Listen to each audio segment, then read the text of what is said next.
నమస్కారం, ప్రవాహ మీడియాకి స్వాగతం. హెడ్లైన్ చూద్దాం.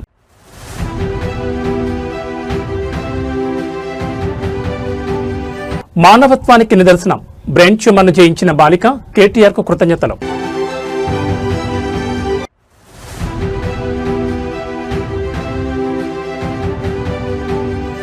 రైతు భరోసా ఎక్కడ, రుణమాఫీ మాటేమిటి, ప్రభుత్వాన్ని నిలదీసిన బీఆర్ఎస్ నేతలు.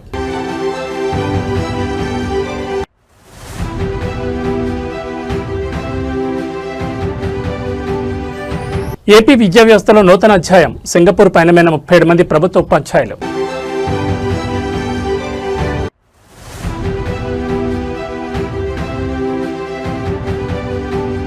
ప్రతిపక్షంపై ఎమ్మెల్యే నజీర్ అహ్మద్ నిప్పులు, మీది గొడ్డలి పార్టీ అంటూ విమర్శలు. ఇక డీటెయిల్స్ చూస్తే రాజకీయ నేతల్లో ఉండే మానవత్వానికి ఈ ఘటనే ఒక నిదర్శనం. 6 ఏళ్ల క్రితం ప్రాణాపాయ స్థితిలో ఉన్న ఒక చిన్నారికి అండగా నిలబడి పునర్జన్మను ప్రసాదించారు BRS working president KTR. Brain ట్యూమర్ను జయించి ఇప్పుడు 10వ తరగతిలో అత్యుత్తమ మార్కులు సాధించిన ఆ బాలిక స్వయంగా కేటీఆర్ను కలిసి కృతజ్ఞతలు తెలిపింది. 6 ఏళ్ల క్రితం జరిగిన ఒక చిన్న ట్వీట్ ఒక నిండు ప్రాణాన్ని కాపాడింది. శరణ్య అనే బాలిక బ్రెయిన్ ట్యూమర్తో బాధపడుతున్న సమయంలో ఆమె కుటుంబ సభ్యులు ఆర్థిక సాయం కోరుతూ ఎక్స్ వేదికగా కేటీఆర్ను అభ్యర్థించారు. దీనిపై తక్షణమే స్పందించిన కేటీఆర్ తన సొంత ఖర్చులతో ఆపరేషన్ చేయించి శరణ్యకు మెరుగైన వైద్యం అందేలా చూశారు. కేటీఆర్ అందించిన చేయూత్తో కోలుకున్న శరణ్య చదువులు రాణించి ఇటీవల విడుదలైన 10వ తరగతి ఫలితాల్లో అత్యుత్తమ మార్కులు సాధించింది. తన ప్రాణాన్ని కాపాడి ఈ స్థాయికి చేర్చిన కేటీఆర్ను శరణ్య కుటుంబ సభ్యులు ఇవాళ కలిశారు. తనకు సహాయం చేసిన వ్యక్తిని కలిసి శరణ్య కృతజ్ఞతలు తెలుపగా ఆమె సాధించిన విజయానికి కేటీఆర్ హర్షం వ్యక్తం చేశారు. ఆమెను అభినందించి భవిష్యత్తులో మరిన్ని ఉన్నత శిఖరాలను అధిరోహించాలని ఆశీర్వదించారు. ఆపదలో ఉన్నప్పుడు స్పందించి ఆదుకుంటే ఆ ఫలితం ఎంత అద్భుతంగా ఉంటుందో శరణ్య విజయమే చెప్తోంది. ఈ పరామర్శకు సంబంధించిన దృశ్యాలు ప్రస్తుతం సోషల్ మీడియాలో వైరల్ అవుతున్నాయి.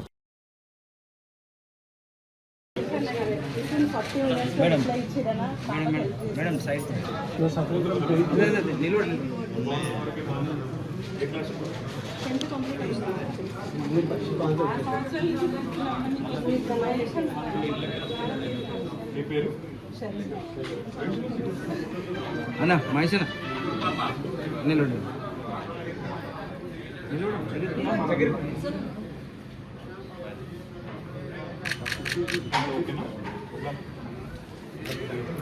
She just passed the test.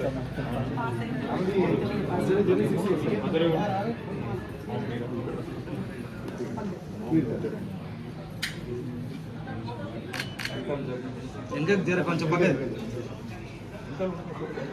Telangana భవన్లో బీఆర్ఎస్ నేతలు కీలక మీడియా సమావేశం నిర్వహించారు. రాష్ట్రంలో నెలకొన్న తాజా రాజకీయ పరిణామాలు, ప్రజా సమస్యలపై గులాబీ నేతలు రాష్ట్ర ప్రభుత్వంపై విమర్శలు గుప్పించారు.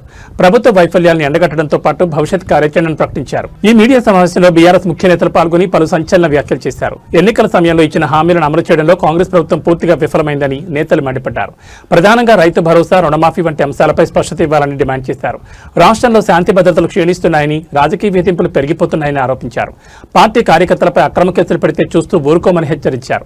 గత ప్రభుత్వం ప్రవేశపెట్టిన సంక్షేమ పథకాలు నిలిపివేయడం పట్ల ఆగ్రహం వ్యక్తం చేశారు. ప్రజాహితం కోసమే తమ పోరాటం కొనసాగుతుందని స్పష్టం చేశారు. ఒక మంత్రి స్థాయిలో ఉన్నటువంటి వ్యక్తి మరి ఆయన మాట్లాడిన తీరు, ఆయన అబద్ధాలను ప్రచారం చేస్తున్నటువంటి తీరును చూస్తే మరి ఆ స్థాయి వ్యక్తి చేస్తున్నటువంటి పని సరికాదని అనిపిస్తుంది నాకు. ఏదైతే నిన్న కొల్లాపూర్లో ప్రెస్ మీట్ పెట్టి కొల్లాపూర్ మాజీ సంస్థానాధీశులకు సంబంధించినటువంటి భూమికి సంబంధించినటువంటి 1600 ఎకరాల భూమికి సంబంధించినటువంటి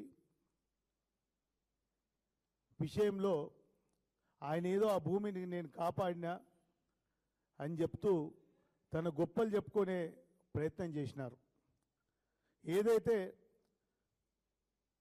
కొల్లాపూర్ సంస్థానానికి సంబంధించినటువంటి భూమి ఉందో ఆ భూమికి అవుతూ వాస్తవాలు తెలియకుండా అబద్ధాలను మాత్రమే ప్రచారం చేసుకొని తన రాజకీయ లబ్ధి కోసం కృష్ణారావు గారు పెట్టినటువంటి ఒక షోగా మాత్రమే మిగిలింది తప్పితే అది కొల్లాపూర్ నియోజకవర్గ ప్రజలకు కానీ ఎవరికి వచ్చినటువంటి మేలు ఏమీ లేదన్న విషయాన్ని కూడా ఈ సందర్భంగా చెప్తా ఉన్నాం.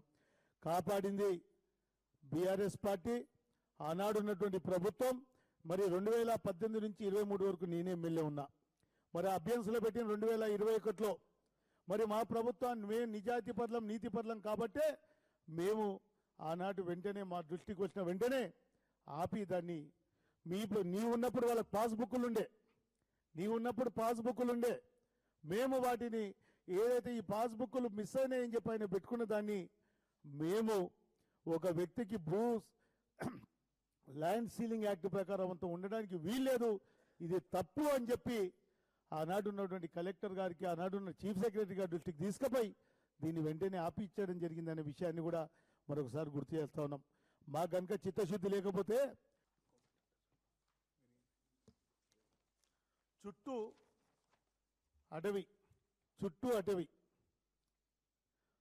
అడవి ఈ మధ్యలంతా కొట్టేసిండ్రు.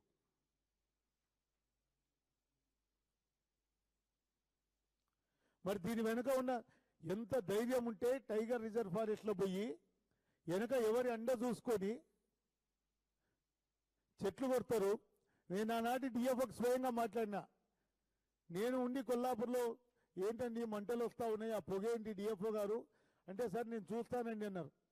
ఆఖరికి ఆ గ్రామస్తులు సుప్రీంకోర్టు సాధారిక కమిటీకి కూడా వాళ్ళు ఫిర్యాదు చేసిండ్రు. ఫిర్యాదు చేస్తే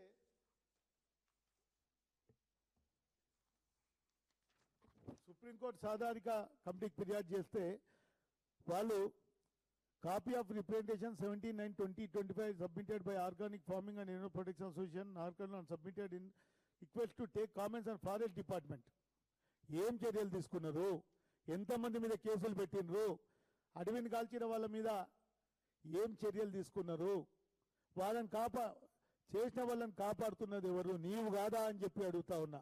నీవు కుమ్మక్కై నువ్వు కాదా అని చెప్పి నేను 2-3 ఎకరాల భూమి ఆయన శిష్యుడు ఒక ప్రభుత్వ ఉద్యోగి ఆయన కబ్జాలో ఉన్నాడు, దాన్ని మొదలు విడిపించు. అదేవిధంగా మా ప్రాంతంలో భక్తులందరికి సంబంధించినటువంటి నాయనపల్లి మైసమ్మ గుడి ఉంది. గుడికి ఎదురుగా మీరు పోయి చూడండి ఒక్కసారి, అందరు నేను తీసుకుపోతా, గుడి ఎదురుగానే ప్లాట్లు వేసి అమ్మే పరిస్థితి ఉంది. దానికి సంబంధించి అది గుడికి సంబంధించిన భూమి అని చెప్పి ఆ స్థానిక తహసీల్దార్ గారికి అందరికీ మొరబెట్టుకుంటే ఆ రిజిస్ట్రేషన్ లాపినరు. మరి దాని వెనుక ఉన్నది నీ అనుచరులు కాదా? ఇట్లా చెప్పుకుంటూ పోతే చాంతాడంత లిస్ట్ ఉంది. కృష్ణారావు గారు, మీ బాధితులు చాలామంది మా దగ్గరకు వస్తారు, కానీ మేము నీలాగా సంస్కారం లేకుండా మాట్లాడమని కూడా చెప్తా ఉన్నాం. మా తండ్రి 30 సంవత్సరాలు కోర్టులో కొట్లాడి 1990 నుంచి 2024 వరకు కోర్టులో కొట్లాడి ఆయన ఆర్బిట్రేషన్ గెలిచి ఆయన చేసిన పనికి 30 ఏళ్ళు కొట్లాడి ఆయనకు కోర్టు తీర్పునిస్తే ఆ కోర్టు తీర్పును అభస్యం చేసి మాట్లాడతావా? నీకు న్యాయ వ్యవస్థ మీద ఇదే నా గౌరవం ఉండేది? నీకు న్యాయ వ్యవస్థ మీద గౌరవం లేదు, ఏం చూసుకో నీకు అహంకారం అని చెప్పి అడుగుతా ఉన్నా. ఖచ్చితంగా ఇంకొకసారి అడ్డదిడ్డంగా మాట్లాడితే మర్యాద ఉండదని కూడా నేను ఈ సందర్భంగా హెచ్చరిస్తా ఉన్నా. ఖచ్చితంగా ముందు డైవర్షన్ పాలిటిక్స్ బంద్ చేసి నీ కోట్లేసి గెలిపించిన నియోజకవర్గానికి 2.5 సంవత్సరాలు దాటిపోయింది, ఏం చేసినావు? మేము ఇచ్చినటువంటి రామన్న గట్టును పూర్తి చేసినావా? ఆంధ్రప్రదేశ్ విద్యా వ్యవస్థలో విప్లవాత్మక మార్పులకు కూటమి ప్రభుత్వం శ్రీకారం చుట్టింది. కేవలం విద్యార్థులనే కాకుండా వారికి విద్యాబుద్ధులు నేర్పే ఉపాధ్యాయులకు కూడా అంతర్జాతీయ స్థాయి బోధనా పద్ధతులపై అవగాహన కల్పించేందుకు సిద్ధమైంది. ఇందులో భాగంగా రాష్ట్ర వ్యాప్తంగా ఎంపిక చేసిన 37 మంది ఉత్తమ ఉపాధ్యాయులను విద్యాశాఖ సింగపూర్ పర్యటనకు పంపిస్తోంది. ప్రభుత్వ పాఠశాలలో విద్యా ప్రమాణాలను ప్రపంచ స్థాయికి తీసుకెళ్లాలన్న లక్ష్యంతో విద్యాశాఖ మంత్రి నారా లోకేష్ ఈ విదేశీ అధ్యయన యాత్రకు రూపకల్పన చేశారు. సింగపూర్లో నేషనల్ ఇన్స్టిట్యూట్ ఆఫ్ ఎడ్యుకేషన్లో ఈ బృందం శిక్షణ పొందనుంది. అక్కడ digital learning, smart class rooms, project ఆధారిత బోధన మరియు ఆధునిక మూల్యాంకన విధానాలను వీరు క్షుణ్ణంగా అధ్యయనం చేస్తారు. వారం రోజుల పాటు సాగే పర్యటనలో నేర్చుకున్న అత్యుత్తమ బోధనా పద్ధతులను మన రాష్ట్రంలోని ప్రభుత్వ పాఠశాలలో అమలు చేయడమే ఈ కార్యక్రమ ప్రధాన ఉద్దేశం. ఉపాధ్యాయులు అప్డేట్ అయితేనే తరగతి గదులు ట్రాన్స్ఫార్మ్ అవుతాయి అన్న నినాదంతో ప్రభుత్వం ఈ అడుగు వేసింది. సింగపూర్తో పాటు భవిష్యత్తులో ఫిన్లాండ్ వంటి దేశాలకు కూడా మరికొంతమంది ఉపాధ్యాయులను పంపే ఆలోచనలో ప్రభుత్వం ఉంది. ఈ నెల 4 నుంచి ప్రారంభం కానున్న ఈ శిక్షణ కార్యక్రమం కోసం ఎంపికైన ఉపాధ్యాయులు ఇప్పటికే విజయవాడకు చేరుకున్నారు. ఈ పర్యటన మన విద్యార్థుల భవిష్యత్తును మార్చడంలో కీలక పాత్ర పోషిస్తుందని విద్యాశాఖ అధికారులు ఆశాభావం వ్యక్తం చేస్తున్నారు.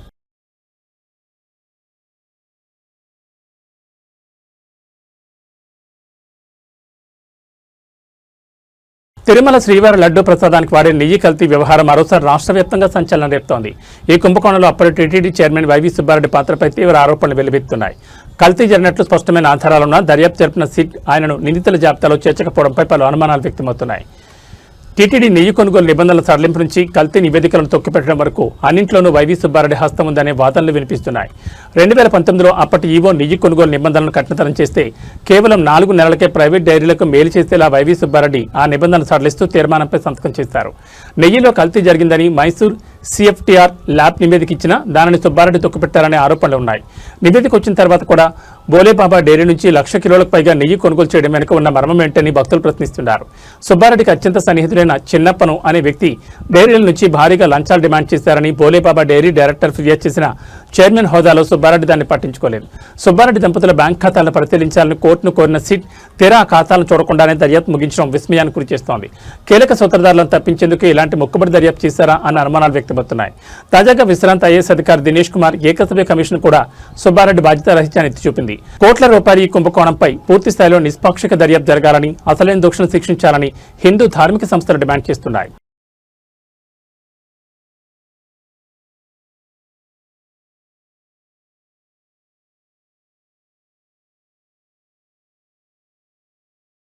రాష్ట్రంలో రాజకీయ సెగలు రాజుకుంటున్నాయి. ప్రతిపక్ష పార్టీల తీరుపై గుంటూరు ఈస్ట్ ఎమ్మెల్యే మహమ్మద్ నజీర్ అహ్మద్ తీవ్రస్థాయిలో విరుచుకుపడ్డారు. అమరావతిలోని ఎన్టీఆర్ భవన్ వేదికగా జరిగిన మీడియా సమావేశంలో ఆయన మాట్లాడుతూ ప్రత్యర్థి పార్టీల హింసాత్మక రాజకీయాలను ఆధారాలతో సహా ఎండగట్టారు. ప్రతిపక్షం చేస్తున్న ఆరోపణను తిప్పికొడుతూ ఎమ్మెల్యే నజీర్ అహ్మద్ ఘాటు వ్యాఖ్యలు చేశారు. మీరు గొడ్డల పార్టీకి నిదర్శనం, దానికి ఇవే రుజువులు అంటూ పలు అంశాలను ఆయన మీడియా ముందుంచారు. రాష్ట్రంలో అశాంతిని సృష్టించేందుకు ప్రతిపక్షాలు కుట్ర పన్నుతున్నాయని ఆరోపించారు. ఒకవైపు ప్రభుత్వం సంక్షేమ పథకాలు, అభివృద్ధి పనులతో ముందుకు వెళుతుంటే ఓర్వలేక దాడులకు ఉసుకొలుపుతున్నారని మండిపడ్డారు. గుంటూరు తూర్పు నియోజకవర్గంతో పాటు రాష్ట్ర వ్యాప్తంగా శాంతి భద్రతలకు విఘాతం కలిగిస్తున్నారని ధ్వజమెత్తారు. హింసను ప్రేరేపించే వారిని ప్రజలు గమనిస్తున్నారని, రాబోయే రోజుల్లో వారికి తగిన గుణపాఠం తప్పదని హెచ్చరించారు. అమరావతి వేదికగా సాగుతున్న ఈ రాజకీయ విమర్శలు ఇప్పుడు ఏపీ రాజకీయాలు చర్చనీయాంశంగా మారాయి. ఎన్టీఆర్ భవన్ నుంచి ఎమ్మెల్యే చేసిన ఈ వ్యాఖ్యలు సోషల్ మీడియాలో వైరల్ అవుతున్నాయి.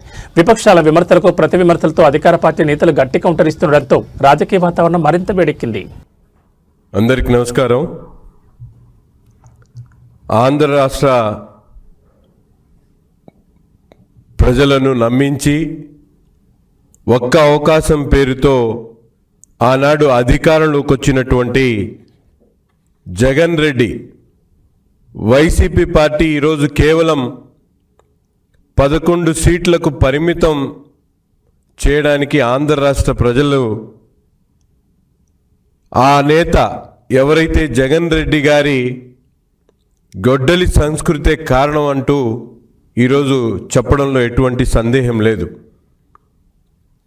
సైకో పార్టీ నాయకుడు జగన్ రెడ్డి గారి డైరెక్షన్లో నిన్న మాజీ మంత్రిగా ఉన్నటువంటి విడుదల రజనీ గారు పెట్టినటువంటి ప్రతి ఒక్క అంశంలో కూడా పెట్టిన నాటి నుండి అనేక అంశాల్లో మనం ఒక్కసారి ఆలోచించాల్సినటువంటి అవసరం ఉంది. ప్రజలకు ఇచ్చినటువంటి మాటల మూటలతో పాటు తను అధికారంలోకి వచ్చిన తర్వాత తను చెప్పినటువంటి ప్రతి ఒక్క మాటని కూడా ప్రజలకు ఇబ్బంది పడేటువంటి పరిస్థితులు తీసుకొని వచ్చినటువంటి నైజాం జగన్మోహన్ రెడ్డిది. తన రాజకీయాన్ని అడ్డు తొలగించుకోవడానికి తన సొంత బాబాయ్ ఉన్నటువంటి వివేకానంద రెడ్డి గారిని నరికి చంపినటువంటి పార్టీ నాయకుడు జగన్మోహన్ రెడ్డి అని సాక్షాత్తు తన చెల్లెలు షర్మిల గారు చెప్పినటువంటి మాట ఈరోజు ఒక్కసారి గుర్తు తెచ్చుకోవాలి.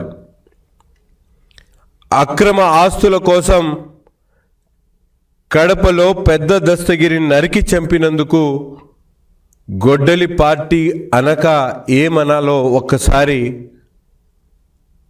ప్రశ్నించినందుకు, పుంగనూరులో ఒక ప్రతాప్ను శవంగా మార్చినందుకు గొడ్డలి పార్టీ అని మేము చెప్తా ఉన్నాం.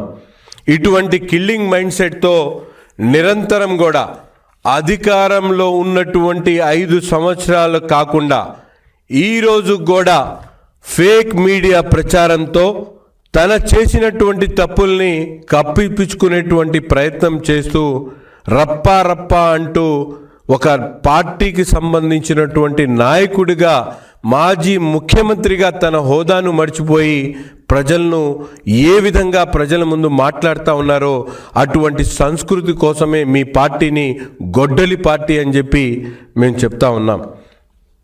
పల్నాడులో జాలయ్ యాదవ్ను చంపినందుకు గొడ్డలి పార్టీ అంటా ఉన్నాం. కావులిలో కరుణాకర్ పేదవాడిని నరకేటువంటి ప్రయత్నం చేసినటువంటి పార్టీని గొడ్డలి పార్టీ కాకుండా ఏం చెప్పాలో ఒక్కసారి ఈ సందర్భంగా కోరుతా ఉన్నాం.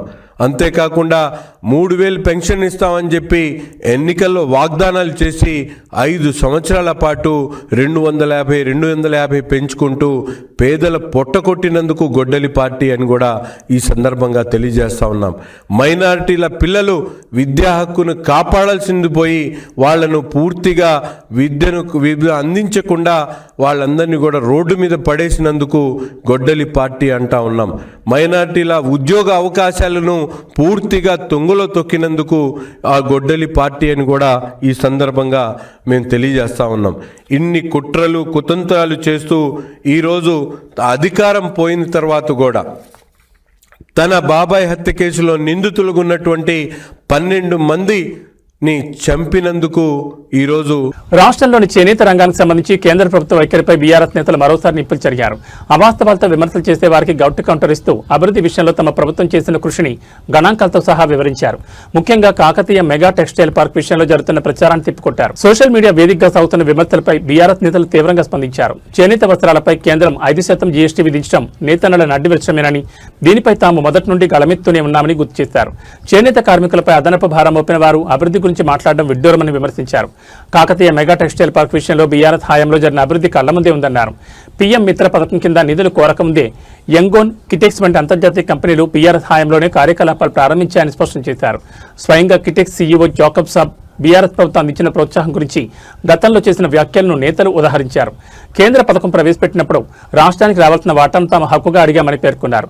తమ నాయకుడిపై అసత్య ఆరోపణ చేస్తూ చెత్తవాగుడు వాగితే ఊరుకునే ప్రసక్తే లేదని, ఎదుటివారు ఏ భాషలో మాట్లాడితే అదే భాషలో జవాబిస్తామని తీవ్రంగా హెచ్చరించారు. Here they harassed me in 1 month, toll rates in my factory. So I got invitation from various part of India. Most of the chief ministers, chief secretaries, industries ministers called me. But I got a call one day from the minister here, your minister. He said, I want to invite you to Telangana. I said, okay, fine. So I said, due to COVID, I cannot travel now. So he said, don't worry. I will send you a private jet. I said, are you sure? Are you joking? He said, I'm serious. You tell me, 24 hours, the flight will be there. He did it. And finally, 21 August 9th, we landed, 8 people landed in a private jet in Telangana airport. We are taken to the Kakatiya Mega Textile Park by helicopter. We visited, came back. I never expected in my life such a treatment like, what he did to me. Without even consulting. Telangana రాజకీయాల్లో కల్వకుంట్ల కవిత స్థాపించిన తెలంగాణ రక్షణ సేన పార్టీపై Praja Shanti party అధ్యక్షుడు KA Paul తనదైన శైలిలో స్పందించారు. ఈ పార్టీ మనుగడపై ఆయన సంచలన వ్యాఖ్యలు చేశారు. కేవలం కుటుంబ కలహాల వల్లే ఈ కొత్త పార్టీ పుట్టుకొచ్చిందని విమర్శిస్తూ ప్రజలను హెచ్చరించారు. కవిత కొత్త పార్టీ ప్రకటనపై స్పందించిన కేఏ పాల్ ఇందులో ఎలాంటి ప్రజా ప్రయోజనం లేదని కొట్టిపారేశారు. తన తండ్రి కేసీఆర్, అన్న కేటీఆర్తో వచ్చిన విభేదాల వల్లే కవిత సొంత కుప్పటి పెట్టుకున్నారని పాల్ ఆరోపించారు. కేవలం పంతం కోసమే తప్ప ప్రజల కోసం ఈ పార్టీ పెట్టలేదని ఎద్దేవా చేశారు. గతంలో మెగాస్టార్ చిరంజీవి, వైఎస్ షర్మిల వంటి వారు కూడా పార్టీలు స్థాపించి నిలదొక్కుకోలేకపోయారని, ఇప్పుడు కవిత పార్టీ కూడా అదే గతపడుతుందని జోస్యం చెప్పారు. ఇలాంటి నిలకడలేని నేతలను నమ్మి ప్రజలు మళ్లీ మోసపోవద్దని పాల్ పిలుపునిచ్చారు. ప్రత్యామ్నాయం కోసం చూసేవారు తన పార్టీని ఆదరించాలని కోరారు. బీఆర్ఎస్ నుంచి బయటకొచ్చి కవిత పార్టీ పెట్టడం ఒక ఎత్తైతే ఆమె మనుగడ కష్టమని పాల్ చేసిన వ్యాఖ్యలు ఇప్పుడు సోషల్ మీడియాలో చర్చనీయాంశంగా మారాయి. పాల్ వ్యాఖ్యలపై టీఆర్ఎస్ శ్రేణులు ఎలా స్పందిస్తాయో చూడాలి. మరి కేసీఆర్ గారి కూతురు కవిత కొత్త పార్టీ పెట్టిందట. నేనేమో అమెరికాలో చాలా బిజీగా ఉన్నాను. ఇరాన్ యుద్ధం ఆపకపోతే 850 కోట్ల ప్రజలు నష్టపోతారు 200 దేశాల్లోని. రాత్రి పగలు ట్రంప్ గారితో, స్పీకర్ మైక్ జాన్సన్స్తో, లీడర్స్ అందరితో చర్చలు జరిపిస్తున్నాను. ఈ లోపున మన తెలుగు రాష్ట్రాలను సర్వనాశనం చేయడానికి అనేక మంది ఇంతకుముందు ఎలా పార్టీలు పెట్టారో అలాగే తెలంగాణను సర్వనాశనం చేయడానికి కవిత ఇంకొక పార్టీ పెట్టింది. ఎవరు పెట్టించారు, ఎందుకు పెట్టించారు అవన్నీ మీకు తెలుసు. అందుకే 1000 మంది ఎక్స్ఎమ్మెల్యేలు, ఎక్స్ఎంపీలు, ఎక్స్ మినిస్టర్లు ఒక్కరు కూడా జాయిన్ అవ్వలేదు. కేవలం తండ్రితో ఉన్న గొడవ. అప్పుడే చెప్పారు కేసీఆర్ గారు 2008లోనే. కవిత నా చారిటీ సిటీకి వచ్చినప్పుడు, సార్ మీరు 10 కోట్లు అడిగితే 15 కోట్లు ఇస్తానన్నా. కవిత అడుగుతుంది ఎంత ఇమ్మంటారంటే, కవిత నమ్మొద్దు, ఏమీ డబ్బులు ఇవ్వద్దు అని.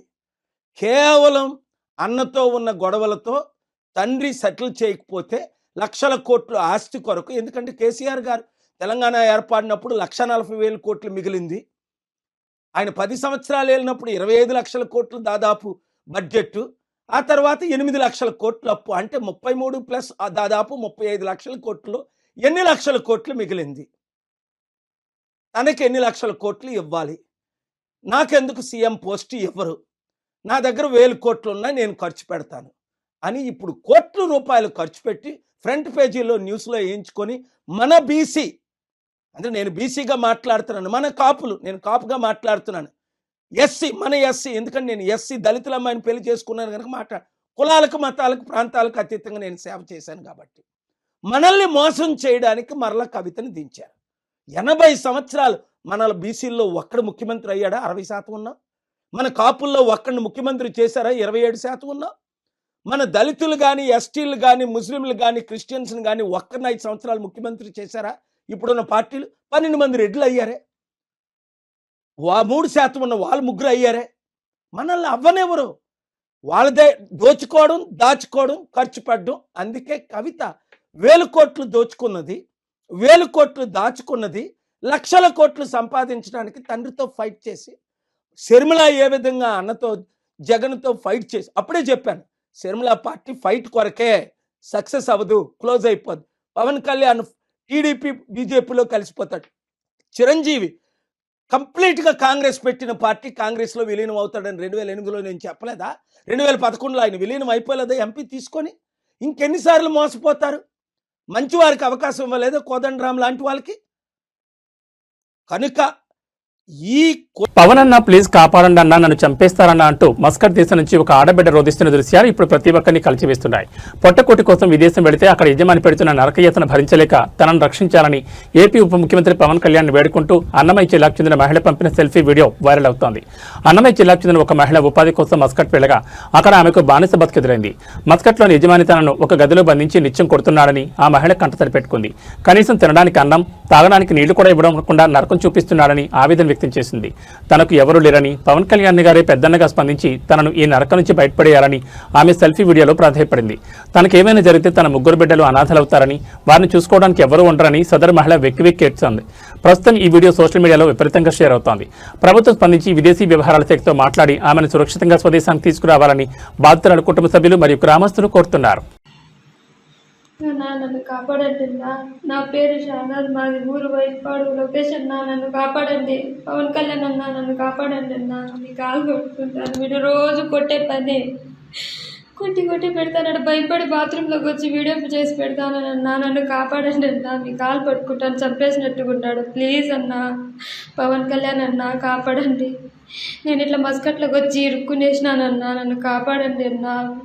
ఇంకొంచెంసేపు వస్తే సెన్ను కూడా పెరుక్కునేసి బాగా వాతుతా అన్నాడు. అన్నం నీళ్ళు లేదన్నా, ఒక రూమ్లో బంధించేసినాడన్నా. బాత్రూంలోకి వచ్చి వీడియో తీసి పెడతానన్నా, మీ కాలు పట్టుకుంటాను, నన్ను కాపాడండి అన్నా. నాకు 3 బిడ్డలు ఉన్నారన్నా, నాకెవరు లేరన్నా పట్టించుకునేదానికి. మీ కాలు పట్టుకుంటానన్నా, నన్ను కాపాడండి. నా బిడ్డల దగ్గరికి నన్ను చేర్చండి అన్నా.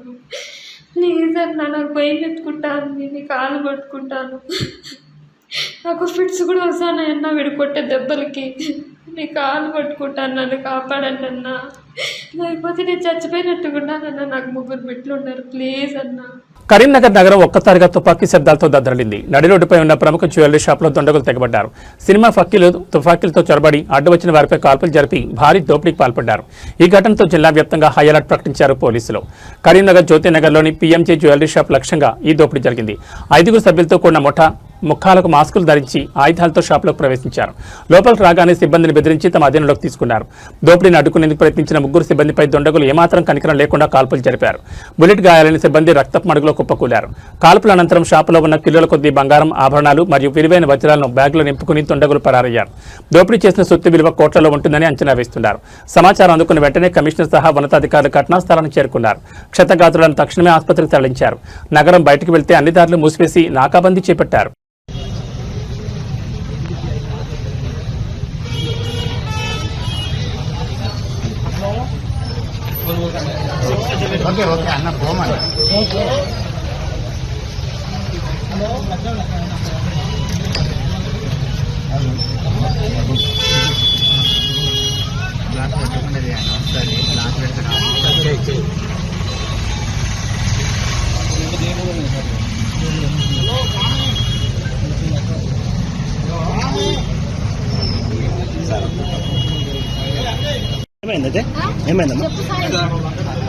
ఫస్ట్ ఒక ఆయన వచ్చిండు చెప్పు నేను చూడలే చాయ్ చూపెట్టమన్నాడు. చాయ్ చూపెట్టమన్నాక తర్వాత 4 వచ్చారు. చాయ్ కావాలన్నారు. చాయ్ కావాలన్నాక లోపలికి పోయారు. లోపలికి పోయినాక చూసే మూమెంట్లో ఇంకొక 2 వచ్చి దాన్ని బట్టి సెక్యూరిటీ మీద అటాక్ చేశారు సార్. అందులో ఫోటో పెట్టారు. నేను బాత్రూమ్ ఉంటుందని బాత్రూమ్ వెళ్ళి కొంచెం వచ్చిండ్రు భయపడి బాత్రూమ్ ఉన్నా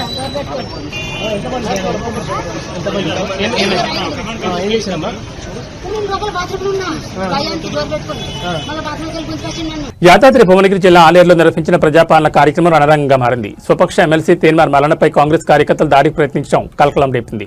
సొంత పార్టీ గుర్తుపై గెలిచి ప్రభుత్వ హామీలను విమర్శిస్తావా అంటూ కార్యకర్తలు స్టేజ్ మీదకు దూసుకెళ్లడంతో పరిస్థితి అదుపు తప్పింది. ప్రజా సమస్యలను విన్నవించుకునేందుకు ఏర్పాటు చేసిన వేదికపై రాజకీయ ముదిరి పాకాన పడింది. ఈ కార్యక్రమంలో పాల్గొన్న ఎమ్మెల్సీ తీన్మార్ మల్లన్న ప్రసంగిస్తూ కాంగ్రెస్ ప్రభుత్వం ఇచ్చిన హామీలను సరిగ్గా అమలు చేయడం లేదని విమర్శలు గుప్పించారు. మల్లన్న వ్యాఖ్యలతో ఒక్కసారిగా ఆగ్రహానికి గురైన కాంగ్రెస్ కార్యకర్తలు మా గుర్తు మీద గెలిచి మా ప్రభుత్వాన్ని విమర్శిస్తావా అంటూ నినాదాలు చేస్తూ స్టేజ్ పైకి దూసుకెళ్లారు. దాడికి ప్రయత్నించిన కార్యకర్తలను పోలీసులు అడ్డుకోవడంతో తోపులాట చోటు చేసుకుంది. పరిస్థితి ఉధృతంగా మారడంతో ఎమ్మెల్సీ మల్లన్న అక్కడి నుంచి హోటాహుట్న వెళ్లిపోయారు. స్థానిక ఎమ్మెల్యే బేర్ల ఐలయ్య, ఎమ్మెల్సీ తీన్మార్ మల్లన్న మధ్య గత కొంతకాలంగా విభేదాలు నడుస్తున్నాయి. ఈ నేపథ్యంలో ఎమ్మెల్యే ఉత్తుగొల్పడం వల్లే కార్యకర్తలు తనపై దాడి ప్రయత్నించారని మల్లన్న వర్గం అనుమానం వ్యక్తం చేస్తోంది. సొంత పార్టీ నేతల మధ్య వీధి పోరాటం జరగడం ఆలేరు రాజకీయాల్లో హాట్ టాపిక్ గా మారింది. ఈ ఘటనపై అటు పార్టీ అధిష్టానం, ఇటు పోలీసులు ఎలాంటి చర్యలు తీసుకుంటారో వేచి చూడాలి.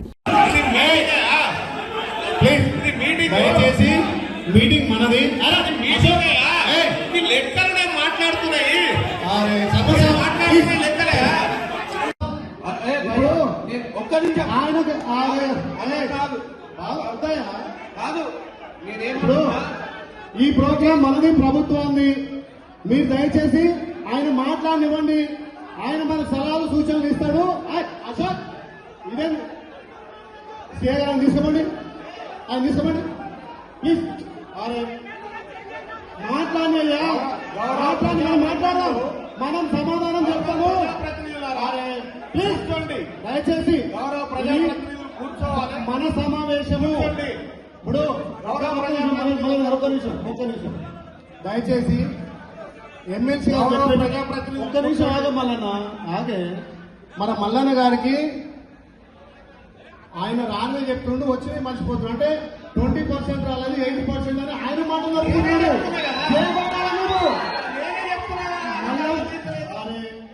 మల్లన్నకు మీరు చేపట్టాలి.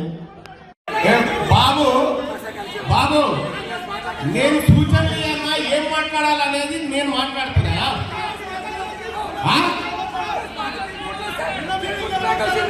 ఇది టీఆర్ఎస్ పార్టీ కార్యక్రమం, కాంగ్రెస్ పార్టీ కార్యక్రమం కాదా? కనీస అవగాహన లేకపోతే ప్రభుత్వ కార్యక్రమం. మహబూబాబాద్ జిల్లాలో గ్యాస్ సిలిండర్ల కొరత తీవ్ర రూపం దాల్చింది. ఒకవైపు వేసవి ఎండలు, మరోవైపు వంట గ్యాస్ అందక సామాన్యులు అల్లాడిపోతున్నారు.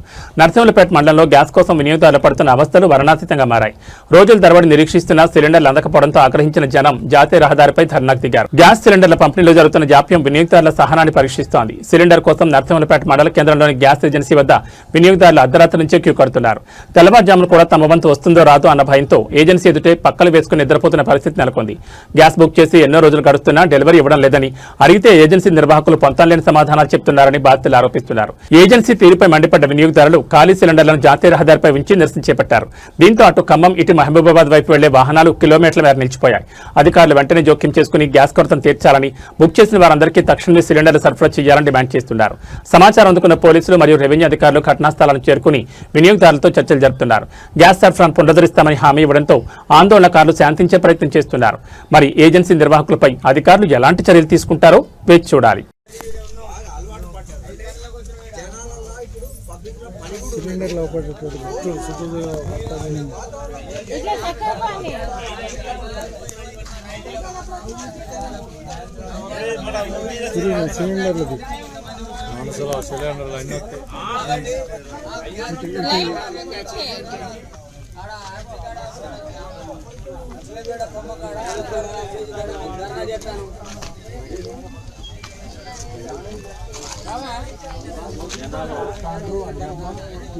పోతే 5 వస్తారు.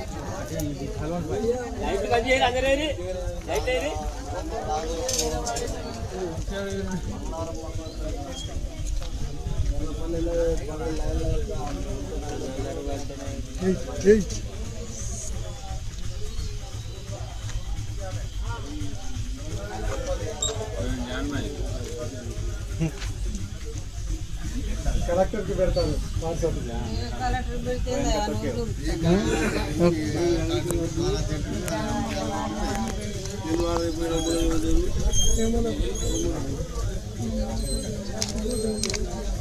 అవతల ఇది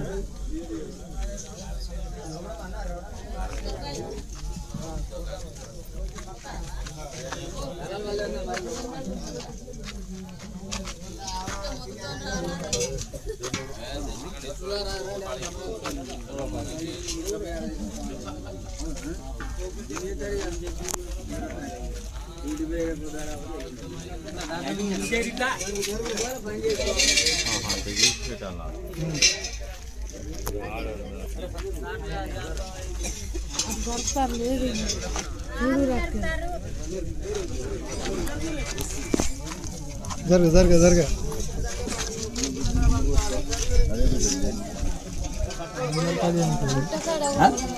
అందరికి అది ఎట్లుంటది?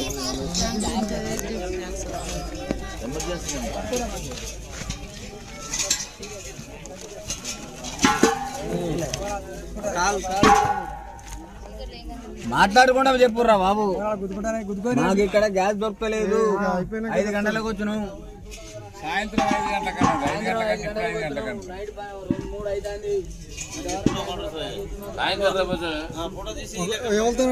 మాట్లాడి.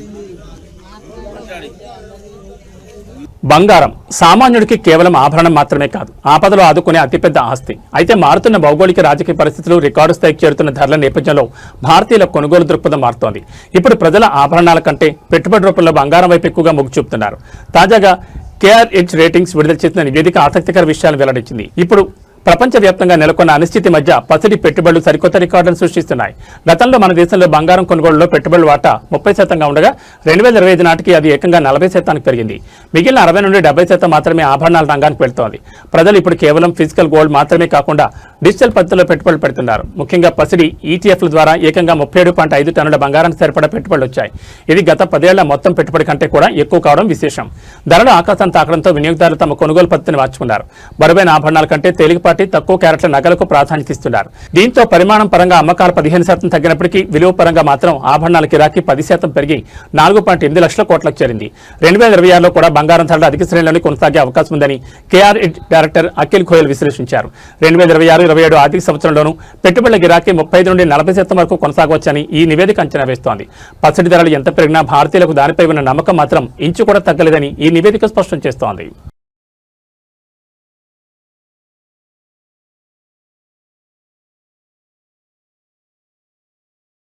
IPL 2026 సీజన్లో చెన్నై సూపర్ కింగ్స్ మళ్లీ గాడిలో పడింది. హోరాహోరీగా సాగే ఎల్ క్లాసికో పోర్లో ముంబై ఇండియన్స్ ను చిత్తు చేసి తన ప్లే ఆఫ్స్ అవకాశాలను సజీవంగా ఉంచుకుంది. చెపాక్ వేదికగా జరిగిన మ్యాచ్లో 8 వికెట్ల తేడాతో ముంబైపై ఘన విజయం సాధించి పాయింట్ల పట్టికలో 6వ స్థానానికి దూసుకెళ్లింది. ఈ విజయం తర్వాత కెప్టెన్ రుతురాజ్ గైక్వాడ్ చేసిన వ్యాఖ్యలు ఇప్పుడు సోషల్ మీడియాలో వైరల్ అవుతున్నాయి. 9 మ్యాచ్ల్లో 4వ విజయం నమోదు చేసిన సీఎస్కే ఈ సీజన్లో ముంబైపై వరుసగా రెండోసారి పైచేయి సాధించింది. లక్ష్య ఛేదనలో కెప్టెన్ రుతురాజ్ గైక్వాడ్ బాధ్యతాయుతమైన ఇన్నింగ్స్ ఆడి జట్టును గెలిపించాడు. టాప్ 3లో ఎవరో ఒకరు చివరి వరకు ఉండాలనే ప్లాన్ను పక్కాగా అమలు చేశామని రుతురాజ్ పేర్కొన్నాడు. ఈ మ్యాచ్లో యువ ఆటగాడు కార్తిక్ శర్మ తన పవర్ హిట్టింగ్తో ఆకట్టుకున్నాడు. కార్తిక్ శర్మతో పాటు ప్రశాంత్ వీర్, రామకృష్ణ ఘోష్ వంటి యువ ఆటగాళ్లు సీఎస్కే భవిష్యత్ తారాలని మైక్ హస్సీ చెప్పినట్లుగా వారు అద్భుతంగా రాణిస్తున్నారని రుతురాజ్ ప్రశంసించారు. పవర్ ప్లే తర్వాత బౌలర్లు పుంజుకున్న తీరు మ్యాచ్ను మలుపు తిప్పిందని, నూర్ అహ్మద్ కీలక సమయంలో వికెట్లు తీసి జట్టును ఆదుకున్నాడని కెప్టెన్ కొనియాడారు. జట్టు సమతూకం కోసం అఖిల్ హుస్సేన్ పక్కన పెట్టాల్సి వచ్చిందని వివరించాడు. ఈ జెర్సీ కోసం మమ్మల్ని వెన్నంటి ఉండే అభిమానుల కోసం ఏం చేయడానికనే సిద్ధమంటూ రుతురాజ్ చేసిన ప్రకటన సీఎస్కే ఫ్యాన్స్ లో ఉత్సాహాన్ని నింపింది. తన ఫామ్ విషయంలో భార్యకు, మేనేజ్మెంట్ కు ధన్యవాదాలు తెలిపిన రుతురాజ్ రాబోయే మ్యాచ్ల్లోనూ ఇదే జోరు కొనసాగిస్తామని ధీమా వ్యక్తం చేశాడు. యువ ఆటగాళ్ల రాకతో సీఎస్కే క్యాంపులో కొత్త కళ కనిపిస్తోంది. మరి ఈ విజయ పరంపరను కొనసాగించి చెన్నై ప్లే ఆఫ్స్ కు చేరుతుందో లేదో చూడాలి.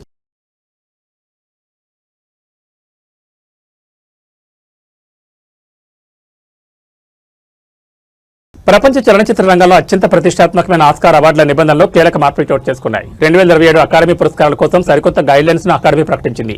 ముఖ్యంగా మారుతున్న కాలానికి అనుగుణంగా కృత్రిమ మేధ వినియోగంపై స్పష్టమైన మార్గదర్శకాలను విడుదల చేసింది.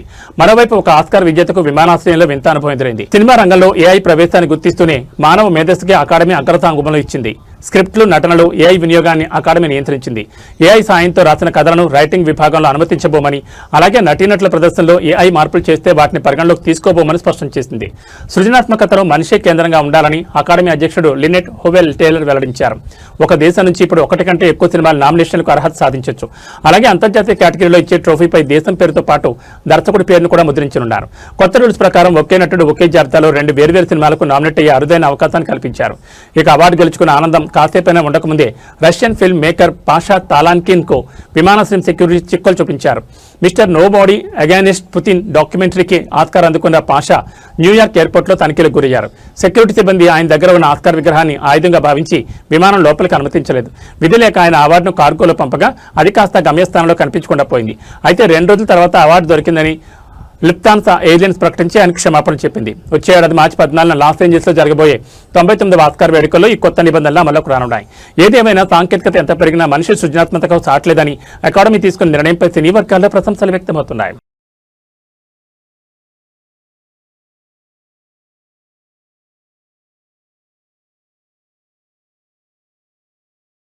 ఏవీ బులెటిన్ విశేషాలు. నమస్కారం.